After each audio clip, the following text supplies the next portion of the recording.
Doctor madam, কি দেখলেন? হ্যাঁ হ্যাঁ, রোগী এখন আগে থেকে অনেক সুস্থ আছে।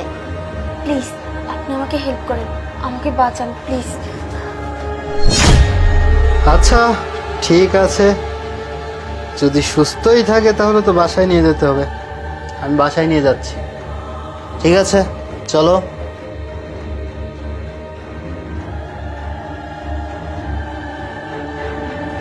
কি ব্যাপার, ওনার স্বামী ওনাকে এইভাবে অত্যাচার করে, এত মার মারে? বাইরে কি অবস্থা করেছে মেয়েটার। আমাকে না কিছু একটা করতেই হবে, তাছাড়া উনি তো প্রেগনেন্ট, ওনাকে এইভাবে মারলে তো ওনার বাচ্চাটাও নষ্ট হয়ে যাবে। যাই হোক, আমাকে তাড়াতাড়ি কিছু একটা করতে হবে।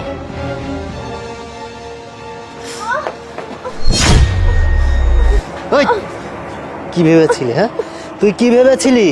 হ্যাঁ, চালাকি করবি? একদম চালাকি ছুটিয়ে দেব, বুঝতে পেরেছিস? শোন, বেশি চালাকি করবি তো একদম জানে শেষ করে ফেলবো। আমি যেভাবে যা বলবো তাই করবি। কিন্নির বাচ্চা কথা। শোন, কোনো সময় চালাকি করবি তো বললাম না, একদম জানে শেষ করে ফেলবো। ছাড়ো বলছি, ছাড়ো। ছাড়বো? এত সহজে ছাড়বো? তোকে তো ছাড়বো না, তোকে তো মনে কর একবারে শেষ টিকিট পর্যন্ত কেটে তারপরে ছাড়বো, বুঝতে পেরেছিস? হ্যাঁ, চল চল চল। এই দাঁড়ান।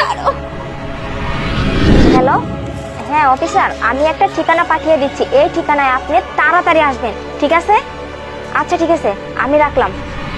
আপনি কি ভেবেছেন যে প্রত্যেকটা দিন আপনার বউকে টর্চার করবেন, নির্যাতন করবেন আর আপনি পার পেয়ে যাবেন? আজকে না আপনাকে হাতে নাতে ধরেছি, ঠিক আছে? প্রমাণ স্বরূপ স্যার, আপনি ওনাকে অ্যারেস্ট করুন এখনই। এই চল। ম্যাডাম, আপনাকে অনেক ধন্যবাদ। আসলে আপনি যদি সময় মতো না আসতেন তাহলে আমার অনেক বড় বিপদ হয়ে যেত। আর আপনি তো খুব ভালো করেই জানেন আমি প্রেগনেন্ট। আমার স্বামী দিনের পর দিন আমার গায়ে হাত তুলতো, অনেক অত্যাচার নির্যাতন করতো, কিন্তু কখনো আমি প্রতিবাদ করতে পারিনি আর কাউকে বলারও সাহস পাইনি। আচ্ছা, কোনো সমস্যা নাই, আপনি কোনো টেনশন করবেন না, আপনি এখন একদম নিরাপত্তা আছেন, ঠিক আছে?